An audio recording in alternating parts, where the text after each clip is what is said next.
Assalamualaikum warahmatullahi wabarakatuh. Teman-teman, selamat datang kembali di Dollar Hunter. Jadi di sini kita akan update informasi tentang perkembangan dan situasi terkini yang terjadi di seputar dunia cryptocurrency, teman-teman.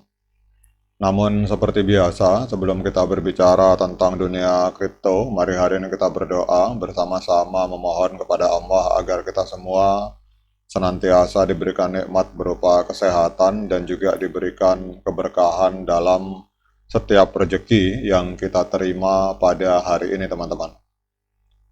Oke teman-teman, hari ini kita akan jalan-jalan ke sebuah media online, Crypto Potato. Kita akan update informasi tentang perkembangan kasus Ripple melawan SEC, teman-teman.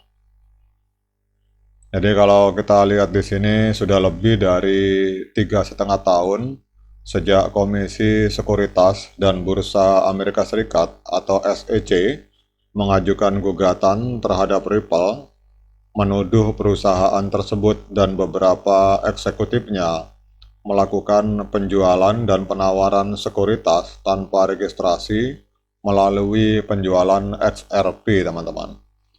Dan kasus ini telah mengalami berbagai naik turun dalam perjalanannya, menjadi salah satu topik terpanas di dunia cryptocurrency, khususnya yang ada di Amerika Serikat, teman-teman. Kemudian beberapa perkembangan paling penting terjadi pada tahun lalu yang nampaknya menempatkan SEC sebagai pihak yang kalah di dalam pertempuran hukum.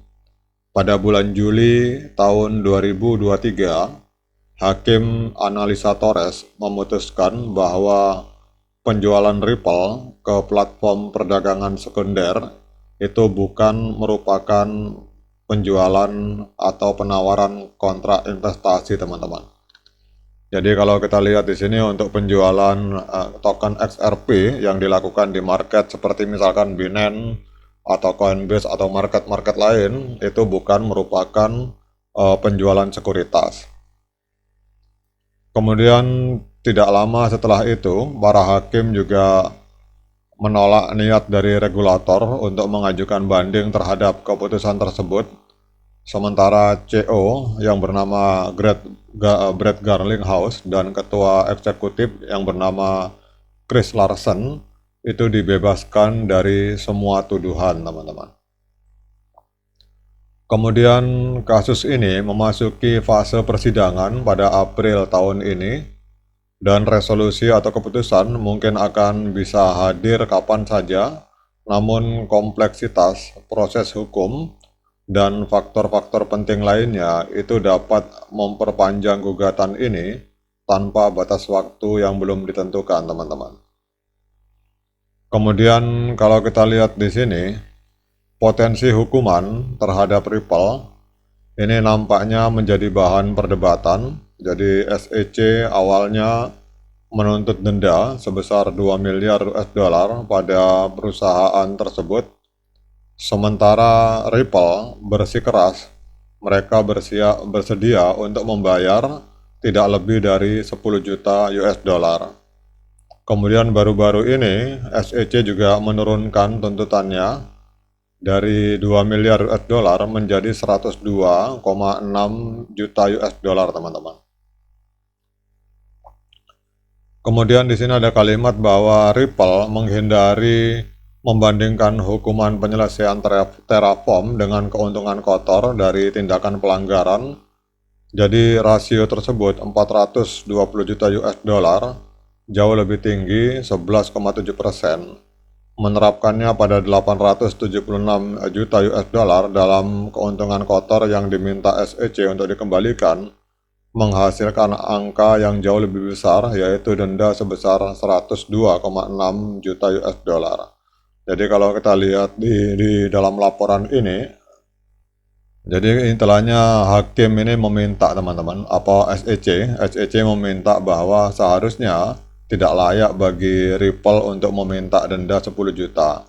Yang lebih layak adalah denda untuk Ripple itu adalah 102,6 juta US dollar, karena untuk Terraform itu perusahaannya mengalami kebangkrutan, sementara untuk Ripple ini perusahaannya sedang berjalan dan banyak mengalami keuntungan teman-teman. Sehingga kalau misalkan Ripple meminta agar dendanya sama dengan Terraform, itu menurut SEC itu sangat tidak layak gitu deh. Karena Terraform perusahaan bangkrut, sementara Ripple adalah perusahaan yang sedang berjalan. Kemudian dengan berbagai alur dan peristiwa yang terjadi di dalam ruang pengadilan teman-teman, beberapa orang percaya bahwa hasil akhir dari gugatan ini akan menyebabkan volatilitas besar bagi token asli Ripple yaitu XRP, dan juga akan menyebabkan dampak yang luar biasa kepada seluruh pasar cryptocurrency. Kemenangan yang menentukan bagi perusahaan itu apabila terjadi akan diikuti oleh rally harga dari XRP, sebuah efek yang diamati setelah kemenangan parsial pertama pada tahun lalu. Sebaliknya, apabila SEC yang memenangkan kasus ini, maka ini akan memiliki efek sebaliknya dan akan memicu penurunan potensial untuk keseluruhan sektor kripto, khususnya yang ada di Amerika Serikat, teman-teman. Oke teman-teman, dengan adanya update informasi ini pada tanggal 1 Juli, kita akan lihat untuk pergerakan harga dari XRP. Jadi XRP pada hari ini diperdagangkan di angka 0,4759 US dollar per satu koin XRP dalam 24 jam mengalami penurunan sebesar 0,46% teman-teman. Kemudian kalau kita lihat untuk market capitalnya, XRP hari ini menempati peringkat ke-7 di CoinMarketCap. Jadi market total kapitalisasi market dari XRP ini ada di angka 26,5 miliar US dollar. Namun yang menariknya ada peningkatan transaksi dalam 24 jam. Jadi kalau kita lihat di sini terjadi peningkatan transaksi sebesar 57,64%. Dalam 24 jam terakhir terjadi transaksi volume jual beli XRP sebesar 792 juta US dollar teman-teman. Nah kemudian pertanyaannya, apakah layak bagi kita untuk melakukan pembelian XRP? Seperti biasa saya hanya memakai MA50 dan MA200, sebuah indikator sederhana bagi teman-teman yang ingin melakukan pembelian maupun penjualan terhadap token XRP. Silakan lakukan Dior, lakukan investigasi secara mandiri karena uang Anda itu adalah tanggung jawab Anda masing-masing. Namun kalau saya pribadi melihat bahwa pada tanggal 30 April 2024 terjadi dead cross, di mana MA50 memotong MA200 ke bawah, sehingga ini akan menunjukkan tren penurunan teman-teman.